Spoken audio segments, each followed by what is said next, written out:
Hello, bonjour à tous, j'espère que vous allez bien. Aujourd'hui, on va parler d'un sujet qui est hyper intéressant, c'est est-ce que LinkedIn devient un réseau social lifestyle? Est-ce que les marques B2C vont commencer à aller sur LinkedIn? On l'a vu avec la trend Starter Pack, etc., où les gens ne prenaient même plus la peine de mettre du texte, ils mettaient juste leur image. Du coup, on va se poser ces questions, mais avant de commencer, je vais déjà demander aux gars, comment ça va? Vas-y, Qui lance-toi. commence? Je fais pas ma blague? Non. Si tu peux. Non, non, non. Comment ça va? Je trouve que c'est une semaine. Mon mood, c'est frustrant. Euh, Ça commence bien. Frustré parce qu'on est donc plutôt sur un début d'année où nous, on a un combat là qui est cette notion de performance et comment toujours essayer de mieux comprendre comment on fait émerger une marque et pas que sur un contenu, mais sur beaucoup de contenus. Et donc, on teste beaucoup de choses. On voit quand même beaucoup d'apprentissage là chez Tierfest. On voit je pense là à Coquille Saint-Jacques où tu as un post qui a dépassé quasiment les 2 millions de vues, les 20 000 likes. Pareil sur Régalal, on a un post qui fait un peu moins de vues, 500 000 en organique, mais il fait aussi ses 20 000 likes. Donc on commence à comprendre pas mal de choses sur ces sujets-là, mais on est toujours dans des itérations où des fois on peut aussi avoir des contre-exemples, tu testes des choses. Et je trouve que c'est la force des réseaux sociaux de nous alimenter en permanence de ces thèses-là, mais c'est frustrant. Voilà. Mon mood en un seul mot, fatigué. Petit peu usé. Pourtant, je reviens de vacances, donc c'est pas très bon signe. C'était un peu court. Elles étaient très courtes. Ouais, Mais 3 jours. non, elles étaient très courtes et elles étaient très animées aussi. C'est l'avantage d'avoir des enfants en bas âge. Mais non, je reviens d'un événement à Paris. J'ai fait un aller-retour express à Paname. J'étais sur un événement Stratégie Lean, donc un événement organisé en partenariat avec l'Institut Lean France. Une trentaine de dirigeants. On a parlé de la pratique du Lean par le dirigeant. Donc pour ceux qui ne le savaient pas encore, on a mis cette méthode management opérationnel en place depuis l'été dernier. C'est un travail qui n'est jamais vraiment fini, puisque par principe, le Lean, l'objectif, c'est de faire de Tierfest une entreprise apprenante. Donc on continue d'apprendre tous les jours. Et j'ai appris hier en tant que dirigeant. Donc super event, très bien organisé, des speakers hyper intéressants, plein de belles rencontres de gens qui m'ont fait cheminer aussi. Et je définis un bon événement parce que tu ressors de là autant frustré que rassuré. C'est-à-dire que frustré dans le sens où tu te fais challenger, tu te rends compte que tu fais beaucoup de merde, mais rassuré parce que tu as compris que c'était normal et qu'il fallait en passer par là. Donc non, c'était hyper stimulant, hyper enrichissant. J'ai peu dormi, je suis reparti tôt ce matin en train, donc je suis fatigué, mais content. Voilà. Et toi Ben, comment ça va? Trop content parce que du coup on a signé Brescola, donc une belle Let's go. une belle signature. C'était une marque qu'on rêvait d'avoir depuis quelques temps, et du coup je suis content parce que là j'ai commencé à voir les prochains contenus qu'on va produire à l'agence. J'ai hâte au prochain tournage et petit spoil, on a acheté des Ray-Ban Meta connectés, donc on va avoir pas mal de contenus. Je t'ai même pas au courant. Je découvre ça. On va avoir pas mal de J'ai contenus pas là-dedans. validé cette dépense.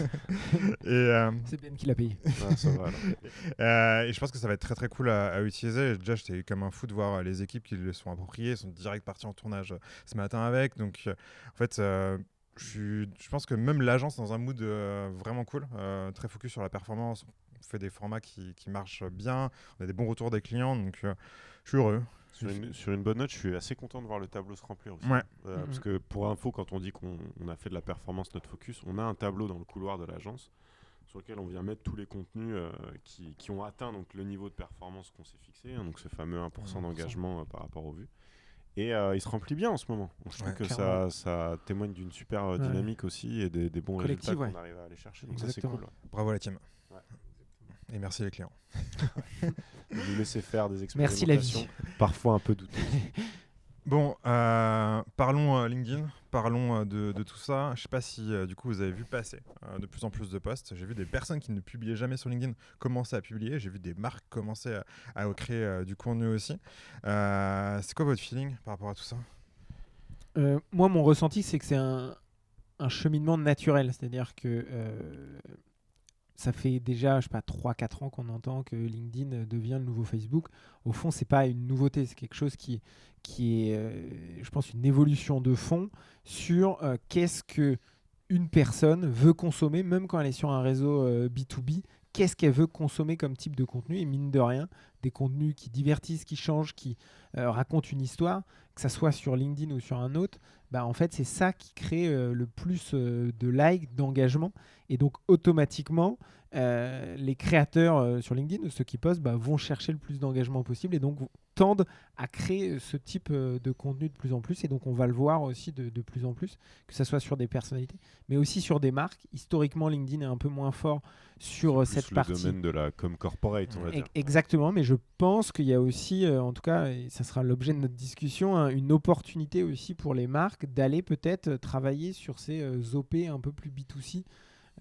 C'est ma conviction depuis un moment, de dire même demain il y aura des jeux concours sur LinkedIn ou des choses comme ça, et je pense que les premières marques qui vont tester ça auront une longueur d'avance. Je sais qu'on a une campagne là d'influence qu'on a prévue là sur une de nos marques sur LinkedIn, donc on va aussi commencer sur des cibles B2C à avoir des campagnes d'influence, et je pense que c'est aussi l'avenir de la plateforme, parce que mine de rien on peut vite avoir des posts dans notre thèse un peu organique qui font aussi quand même qui créent de l'engagement, de la visibilité. Donc je pense qu'il y a une vraie opportunité à aller vers ça. Je suis d'accord avec toi sur le constat. Ce que je dirais moi à l'analyse que j'en fais, c'est en gros c'est un outil de plus. C'est juste que la palette des registres, messages qu'on peut exploiter sur ce réseau-là, elle continue de s'élargir, donc c'est intéressant. Après, ça pose quand même une question. C'est toujours se rappeler qu'est-ce que l'audience vient chercher. Et même si je suis d'accord avec toi sur le fait que un contenu qui divertit, ça marche aussi sur un réseau professionnel, il faut quand même se rappeler que c'est un réseau professionnel. Et pour avoir eu des échos justement sur la trend de Starter Pack, j'ai entendu plus de gens saoulés que de gens amusés. Tu vois, c'est vraiment un truc de une fois, deux fois, trois fois, ça fait un peu chier, quoi. Et ça nique pas tout le reach des autres, parce que du coup, en fait, j'ai vu tellement de publications apparaître là récemment, c'est que je n'étais pas habitué à voir des gens qui communiquent jamais, qui sont plutôt anonymes sur LinkedIn, là commencer à créer du contenu avec les IA et tout. Et toi qui es beaucoup plus présent sur LinkedIn, t'as pas vu une baisse du reach, des impressions Non, j'ai pas le sentiment. Après, je pense que de toute façon, la perception qu'on en a, elle est forcément biaisée par notre réseau, algorithme perso et le réseau que tu as et le contenu que crée ton réseau, donc et les personnes que tu suis. Oui, Désolé, il est beaucoup plus pro. Il est peut-être un peu. C'est une façon de dire que. Exactement. Vous en tirez les conclusions que vous voulez. Je vous laisse juge. Mais non. Après, moi, ce que j'en retire aussi et qui est intéressant, c'est pour tirer le fil de ce que tu disais, Glenn, c'est que les trends, ça peut exister sur LinkedIn. Ouais. Et ça, pour le coup, c'est un phénomène qui est relativement récent. Nouveau, tu vois, c'est-à-dire que jusqu'ici, on avait peu ce truc on avait des formats qui marchaient bien et que les gens s'appropriaient, etc. Mais j'ai pas beaucoup souvenir d'avoir vu un truc une trend qui prend sur ce réseau-là, comme l'a fait ce truc de Starter Pack, tu vois. Et donc, je trouve que ça ouvre des perspectives aussi sur le fait de se dire, ok. Ça peut exister sur le réseau, comment est-ce que moi j'essaye de le créer aussi dans la communication que je vais avoir, tu vois. Et ça, c'est intéressant.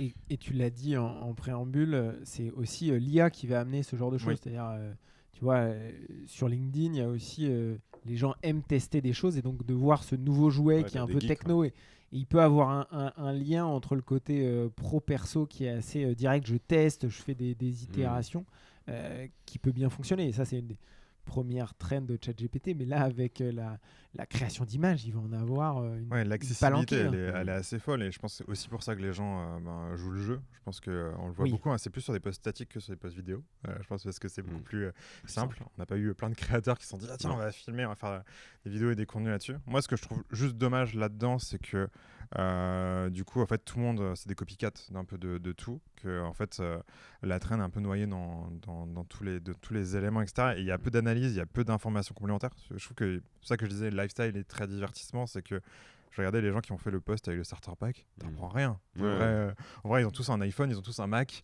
mais dans la bio, dans la description du post, en fait, j'aurais bien aimé en savoir plus sur sa vie, etc. Et je trouve que ceux qui vont réussir à se différencier, c'est ceux qui vont prendre la trend et réussir à rajouter un petit truc en plus. Et je pense que le texte est bien pour ça. Un peu comme tu l'avais fait quand tu avais fait ton post sur ChatGPT, tu vois, peut-être se dire j'aurais pu juste faire un visuel et dire waouh, c'est bluffant. Non, j'essaie d'aller un peu plus loin, j'explique le cheminement, par quelle étape je suis passé pour essayer d'évaluer le potentiel de l'outil, quelles sont les conclusions que j'en tire. Et du coup on a quand même ce truc de je rebondis sur une actualité et sur un sujet qui est quand même tendance, mais j'essaie de le faire de manière constructive. Et toutes les personnes qui l'ont fait un peu différemment ont Explosé, encore ouais. plus cartonné. Donc je pense que c'est une vraie leçon, et que ça soit sur LinkedIn ou sur les autres, que si tu commences, il y a une trend et tu commences à la faire un peu différemment, de façon relativement simple, comme ceux qui l'ont fait en physique ou ceux qui l'ont fait en dessin. Vous pouvez aller sur Benjamin Roland sur Instagram. Attends, je peux Vous flex pourrez un le peu. voir. Je sais pas combien de vues j'ai fait là. Et Allez. 10 million. 3 millions. Non, je suis à 50 000 vues et je suis à 2200 likes. Donc Mais ça montre que typiquement ça. Exactement, Ça c'est peut être ça. sur le tableau, ça. Tu peux le mettre. ça t'as peut être pas Ouais, le bon je ratio. mets tous mes contenus alors. Ouais. Et c'est aussi marrant de voir que voilà, justement, je pense qu'en commentaire, tu vas avoir plein de soutien en disant ah voilà, c'est Ça mieux qu'il y change, a, ça machin, change, etc. ouais. Donc, je pense qu'il y a aussi une opportunité. On dérive un peu, mais ça, par rapport à l'IA, de se dire quand tu fais des choses un peu différentes, en tout cas là, ça peut bien performer. Vas-y, Là, j'allais ramener le sujet. Ah mais bah, moi, vas-y. j'allais en parler du coup, parce que là, en fait, on voit que je pense que c'est une belle opportunité. C'est qu'en fait, on se rend compte qu'on a réveillé des personnes sur LinkedIn qui vont être présentes, etc. Demain, on est Est-ce qu'on a réveillé les bonnes personnes? c'est ça toute la question. Si on réveille nos darons, c'est chiant. Il y a quelques trucs un peu boomer et tout, mais ce qui est intéressant, c'est de se dire qu'en fait, on se rend compte que c'est un réseau qui attendait un peu d'être réveillé, etc. Demain, une marque, on voit que ça plaît. Qu'est-ce qu'on recommande à nos marques? Voilà, demain, on a Dossi, on peut avoir Saveol, on a Armor Délice. Quelles recommandations on pourrait faire en disant que, en fait, on crée du contenu B2C, on se rend compte que le contenu B2C marche sur LinkedIn. Sur le réseau aussi, ouais. Qu'est-ce qu'on met en place? Juste par rapport à ça, et Ouais. peut-être en guise d'introduction sur ce sujet-là, j'aimais bien ce que tu disais, Glenn, de dire il y a la trend et il y a comment je me l'approprie. Je pense que ça peut être un premier élément de réflexion qui est de se dire qu'est-ce qui a sa place sur ce réseau ou comment je peux essayer L'adapter. de capitaliser Ouais. sur l'existant et de l'adapter pour en fait peut-être adopter juste un autre registre ou aborder une autre thématique. Et ce qui est intéressant là-dedans aussi, c'est comme on le disait tout à l'heure, c'est historiquement pour les marques, LinkedIn c'est quand même le domaine de la com corpo. Rien que de communiquer comme tu le ferais sur un réseau B2C, ça te démarque drastiquement de l'offre de contenu des autres marques sur les réseaux, quoi. Sur ce réseau-là. Ouais, je suis d'accord. Moi, ma conviction là-dessus, c'est qu'on peut avoir une approche B2C, mais il faut toujours garder ce prisme un peu de l'analyse professionnelle. C'est-à-dire même si, par exemple, on prend Armor Délice, Antoine chez Armor Délice, il veut communiquer sur des campagnes qu'on peut créer pour eux, à chaque fois de le faire, s'il le fait même à titre perso ou sur la page Armor Délice, avoir toujours un côté aussi un peu analyse. Ça a été quoi l'impact sur la marque, sur nos ventes, c'est quoi les chiffres, avoir apporté quand même toujours de la valeur, pas juste on partage, regardez notre pub TV ou le truc. Je me dis que si on veut réussir là-dessus, il faut avoir amené en tout cas de l'analyse, parce qu'il ne faut pas oublier que, et tu l'as dit sur les starter packs, j'ai entendu plus de négatifs que de positifs, et que si on fait juste que partager des choses comme ça en mode trend juste pour faire du like, il y a aussi une notion de réputation qui peut avoir derrière et qui peut être dégradée. Donc je pense qu'il faut toujours garder quand même ce prisme pro, analyse, et amener de la valeur aux gens. Un client pour lequel on l'a plutôt bien fait, je pense, c'était Poulet Talk, où on prenait le même visuel qu'on utilisait sur deux plateformes différentes, et ce qu'on mettait autour, entre guillemets, on l'adaptait au réseau. C'est-à-dire, il y avait, on prenait la vidéo, enfin la photo de la recette, et on l'adressait, par exemple, plutôt à un chef en restauration commerciale ou collective sur Instagram, parce que c'est la cible qu'on cherchait à aller chercher. Et on prenait le même visuel et on allait mettre un truc qui était plus à destination d'un acheteur en grande distribution, en grande distribution par exemple, sur LinkedIn, parce que c'était plus la cible qu'on allait chercher à toucher. Donc comment tu prends entre guillemets le même point de départ, mais ce que tu vas mettre autour et le contexte que tu vas venir apporter, tu le rends plus pertinent par rapport au réseau sur lequel tu le publies, quoi. Et je pense surtout que ça doit aussi faire évoluer cette notion de com corporate. Alors LinkedIn parce que la com corpo a aussi besoin de relais et aussi d'une plateforme pour être en capacité de communiquer. Chaque plateforme peut avoir des objectifs différents, mais de se dire cette com corpo doit évoluer aussi vers arrêter juste les trucs chiants et de se dire comment aussi on amène un peu de l'histoire, comment on amène un peu de divertissement ou quelque chose en tout cas qui incite un peu plus au like, quoi. Là, en gros, tu gardes les mêmes thématiques qu'historiquement, mais c'est la manière que tu vas avoir de les traiter et les codes que tu vas adopter, où tu t'inspires de ce qui se fait ailleurs pour dynamiser entre guillemets la communication demain, corporate. tu dois parler d'RSE, de marque employeur, comment tu fais pour reprendre un peu ces codes un peu plus B2C pour les amener, comme on l'a fait sur le food service pour les talks par exemple. Et dans ce que vous dites, c'est un truc que je trouve intéressant, c'est que souvent on distingue du coup le compte perso et le compte d'entreprise. Je pense que le compte entreprise aurait très bien sa place de relayer des contenus et les formats qu'on a pu produire vraiment avec cet angle, je m'adresse à la bonne cible, je fais un compte rendu de la campagne, etc. Et après, c'est tous les contenus qu'on aurait pu faire en story, plutôt les mettre sur le compte perso de la personne. Typiquement, là, on est en tournage pour le RCV avec Dossi. Et on a fait beaucoup de contenu backstage avec Tom qui est derrière la caméra. En fait, donner ces contenus et les partager du coup aux équipes de chez Dossi pour qu'ils puissent relayer sur leur compte perso. Ça va créer une expérience. Et presque, du coup, essayer de voir un peu comme une campagne 360. En fait, tu inclus et tu réfléchis à des contenus qui vont être les petits relais que tu pourras faire. Et là, je trouve que cette dimension que tu évoquais, Glenn, de storytelling a encore plus de sens. C'est-à-dire que moi, collaborateur, j'ai vécu une expérience super cool, je vous en parle et j'utilise le contenu qui a été créé historiquement pour animer le compte en story, mais je me le réapproprie et je viens raconter mon histoire, la manière dont j'ai vécu ce truc-là en tant que personne et en tant que collaborateur, quoi. L'avantage que je vois aussi à faire évoluer un peu cette com corporate vers un peu plus d'histoire, où on inclut un peu plus les gens, c'est qu'aussi les collaborateurs vont être un peu plus prêts à le repartager et créer un peu cet effet raz-de-marée qu'on ne peut pas trop avoir sur les autres plateformes.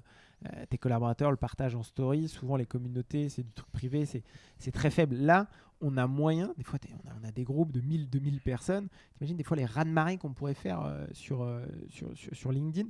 Et moi, c'est surtout cet effet-là on parlait tout à l'heure de la campagne d'influence qu'on va créer pour une marque d'hôtel qu'on accompagne. Comment tous les collaborateurs de cette marque-là viennent le relayer aussi sur LinkedIn et on crée. Mais ça va du DG aux postes les plus bas. C'est-à-dire que tout le monde est impliqué dedans, mais pour ça, il faut aussi que le poste parle à tout le monde, quoi. C'est là où il y a un vrai travail. Pour continuer à tirer le fil là, sur est-ce que LinkedIn devient un réseau lifestyle, etc. Je crois qu'au fond, si tu décides, en tout cas si tu te dis que oui, c'est une tendance de fond et que tu as envie de capitaliser dessus, ce que ça vient interroger en tant qu'entreprise, c'est quelle expérience je crée pour mes collabs pour leur donner envie de prendre la parole sur le sujet. Et après, moi, je leur fournis la matière première pour leur permettre de le faire correctement. C'est-à-dire, t'évoquais le truc de... Enfin, au fond, c'est ça, c'est... En tant que boîte, j'ai fait vivre une expérience cool à certains de mes collabs. Il s'avère que j'ai documenté le truc et que je leur mets la matière première, les photos backstage à disposition, et que je leur donne une certaine latitude et une certaine marge de manœuvre pour parler de l'expérience qu'ils ont vécue. Donc en fait, toi, du coup, si tu veux capitaliser sur cette tendance, ou en tout cas ce que tu estimes être peut-être potentiellement une évolution de la plateforme, ça pose la question de savoir comment je crée des opportunités et des prétextes, et comment je leur fournis la matière première pour communiquer dessus efficacement, quoi. Ouais, et je pense que tu vois, il faut que le truc se fasse de manière naturelle. Je trouve qu'à l'époque, il y a beaucoup d'agences qui ont voulu pousser. Tu sais, il y avait des plans de je veux que les collaborateurs partagent, on va mettre tout à disposition, ça va être carré, etc. Nous, on a essayé, enfin, on peut en parler.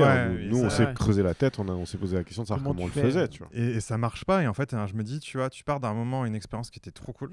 Pars de ça et tu focalises là-dessus, les gens de manière naturelle vont vouloir repartager. Ils vont vouloir dire tiens, j'ai passé un bon moment, et ce sera beaucoup plus naturel que les choses. Donc à la place de se focaliser sur on va dire le contenu, on va plutôt se focaliser sur le moment et derrière faire en sorte que on puisse créer une expérience qui est sympa. Et je pense que c'est aussi lié à notre culture du social media. Et encore une fois, les fois où on a réussi à le faire, c'était très lié à ça. Mm. C'est les pickles, c'est le bien moulé, c'est les biscuits, c'est tous ces moments-là. Les collabs ont passé un moment cool. On a créé du truc, on leur a mis à disposition le livre recette aussi. Et voilà. Mais par contre, je pense que ça doit se faire de façon naturelle, mais un peu poussé aussi par la marque. Tu dois quand même donner, tu dois pré-mâcher le travail, tu vois, sur les photos backstage, sur exactement provoquer le truc. Mais par contre, tu peux pas forcer ce que les gens en font. Non, tu peux pas. Toi, tu arrives avec, tu donnes une opportunité tu fais faire passer un bon moment et créer le contenu après autour. Ce que les gens en font, ça leur appartient. Mais... Tu vois, quand là, je repense au backstage. On fait un petit brainstorm le temps, Tom, de ce qu'on a fait pour Dossi. Mais en fait, finalement, à la fin de la création de contenu, on aurait dû demander aux clients qu'est-ce que vous en avez pensé, est-ce que vous avez passé un bon moment, et en fait, on aurait dû les inclure un peu plus dans le making-of. Et demain, j'imagine trop, je pensais à ça, demain, Antoine de AD, on le fait vivre une expérience, on lui met les Ray-Ban Meta sur la tête, et on fait POV d'un client, et je pense qu'il y a un truc comme ça aussi à se dire que... On l'a amené en soirée avec nous. Il y a des choses qu'on ne pourra pas montrer, bon, ça sera un autre sujet. Mais je pense qu'il y a un taf où une marque qui veut valoriser du coup demain le quotidien de ses collaborateurs, en fait, si c'est eux qui filment, c'est eux qui créent le contenu et tout, je pense qu'ils sont trop heureux. de le valoriser. Tu vois, en fait, la qualité aujourd'hui en social media, c'est pas le critère principal de la performance, c'est plutôt les relais, qualité de la production, quoi. C'est plutôt le moment qui est passé, l'expérience qui est vécue. Et j'imagine déjà le potentiel de dingue qu'on pourrait faire. Moi, j'étais content que LinkedIn se réveille un peu parce que je me dis que du coup, il y a plus de personnes sur la plateforme, pas plus de personnes, mais plus de personnes actives, etc. Et du coup, moi, ça m'a permis aussi de voir émerger que les gens ont envie de s'amuser, quoi. Où LinkedIn était resté quand même très corpo, assez... voilà, on fait attention à ce qu'on dit, etc. Les gens prennent pas trop de risques, mais en tout cas, je me rends compte que dans les boîtes, si on réussit à leur pousser le bon contenu, ils peuvent assez facilement réagir, interagir et vouloir le diffuser, quoi. Sans tomber, je pense, dans l'écueil du pur divertissement. Oui, où bien tu sûr. peux vite te faire tracher. Je trouve que c'est là où il faut trouver le juste milieu, quoi. Mais oui, clairement, il faut faire du contenu pour ceux qui consomment la plateforme et ceux qui sont nocibles. Donc, on n'a pas trop le choix. Et après, encore une fois, c'est un truc dont on s'est beaucoup parlé. C'est pas un problème à résoudre, c'est une dichotomie à manager. Oui. La fameuse phrase, c'est exactement. pas noir ou blanc, Mm. c'est gris. Et après, la question, c'est est-ce que c'est gris clair ou gris foncé et à quel moment, à quel endroit tu positionnes le Exactement. curseur, quoi. Il faut Il essayer. n'y a pas Des fois, une réponse. Mm. Tu auras des posts corpo à faire un peu chiants et ça fait aussi partie du jeu parce que c'est un objectif ou c'est une demande de ta direction. Et parce qu'il y a aussi plein de Et trucs. Tu dois tiens. composer avec l'ADN de ta marque, bien tu dois sûr. composer avec Les enjeux politiques, le plein de contexte en sujets. interne. Enfin, il y a plein de trucs qui font que c'est plus ou moins faisable et d'une certaine façon. Mais c'est intéressant de se poser la question, à minima. Exactement. Très cool. Très très cool, les gars. Pour finir et juste pour conclure, je pense qu'il y a une belle opportunité du coup sur LinkedIn à aller chercher. Je pense que même à cogiter et brainstormer, je pense en interne.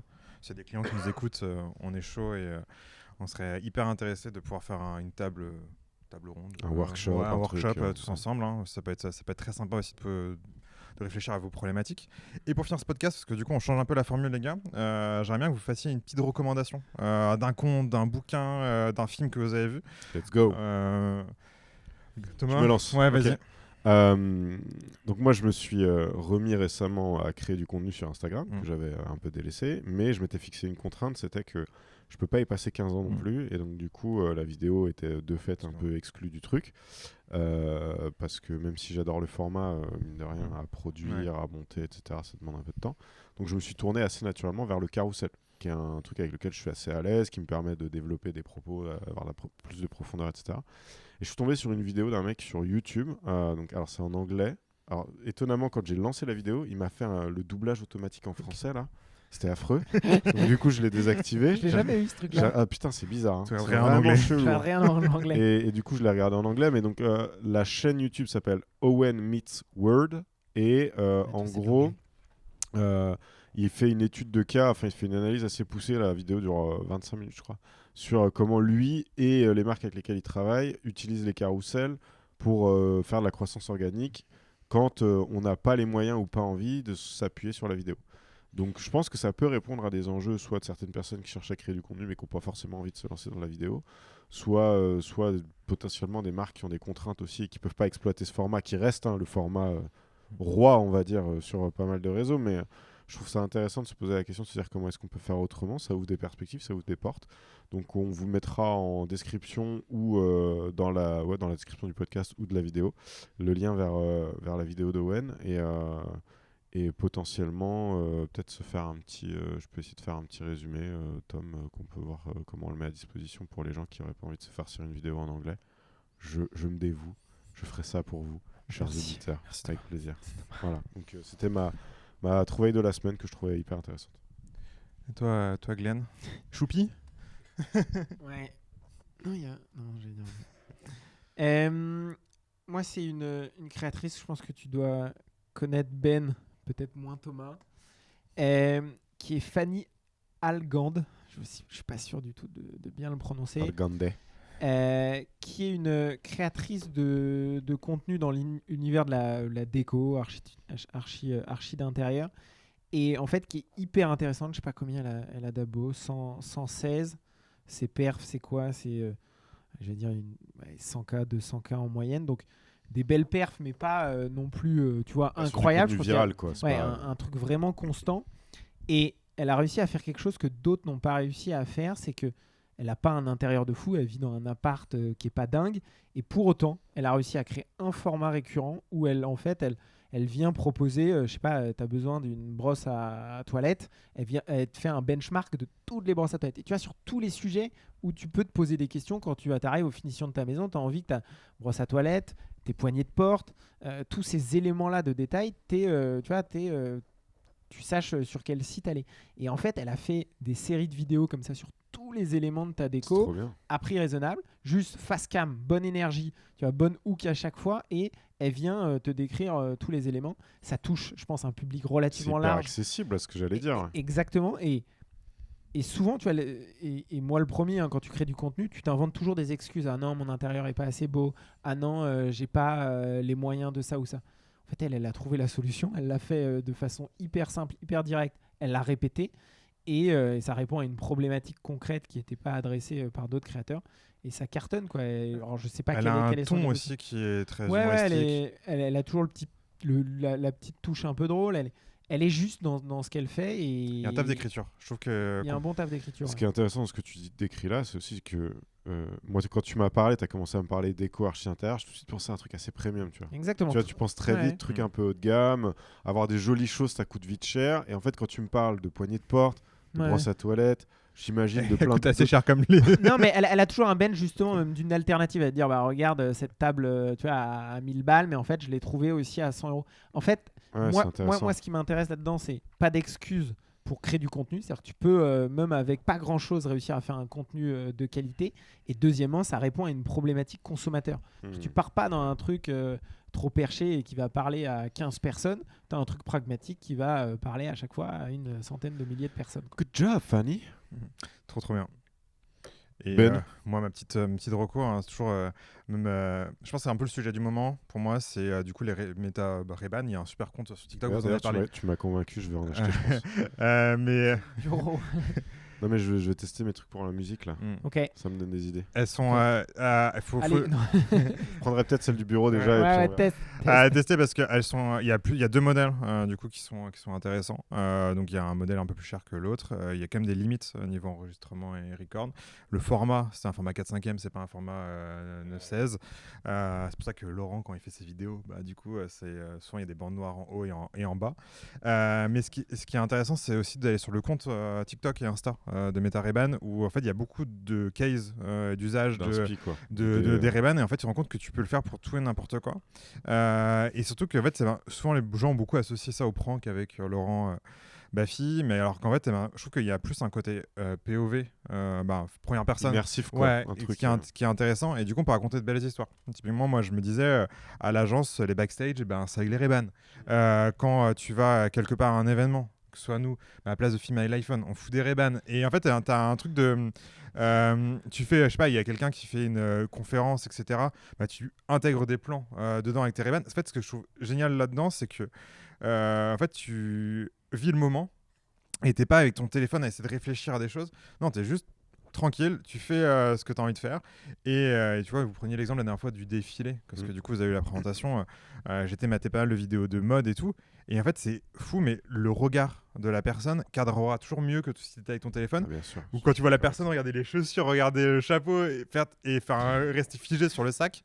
Faut que tu fasses gaffe, Ben. Ouais, fais attention à ce que tu regardes, mais. Ouais. En fait, moi, je suis étonné que ça soit pas plus utilisé que ça, parce que le nombre de possibilités est infini. En fait, c'est surtout que moi, je me dis, ça continue à réduire la barrière, tu vois. C'est-à-dire que ce truc de je suis pas à l'aise face caméra, c'est plus un sujet. En fait, c'est plus un sujet. Et combien de fois on a dit, c'est pas nous, mais le fameux document don't create, en fait, et ça, du coup, là, en fait, ça devient hyper accessible. Là où avant, tu devais avoir quelqu'un qui te suivait partout, un agriculteur, maintenant, sur un collaborateur. moi, je trouve ça assez enthousiasmant, en fait, en termes de perspective que ça ouvre. Je trouve ça hyper intéressant. Et du coup, ce qui est marrant à l'agence, on a fait un truc, c'est qu'on a repris tous les formats qu'on produisait à l'agence et on s'est dit lesquels on pourrait en fait remplacer la caméra par les Ray-Ban. En fait, on s'est rendu compte qu'il y en avait comme un paquet. Et t'en parlais des agris. Moi, je pensais à des contenus marque employeur où en fait, tu, à la place de une journée avec. Ouais, exactement. Merci les gars pour ce temps ensemble. J'espère que ça vous a plu, vous derrière du coup à l'écran, ce podcast et cette nouvelle façon de le faire. On est aussi hyper curieux d'avoir vos feedbacks. Yes. N'hésitez pas du coup à vous abonner et du coup à laisser un petit commentaire si vous voulez qu'on parle de sujet. Et on se dit à très vite. Ciao, ciao. Ciao.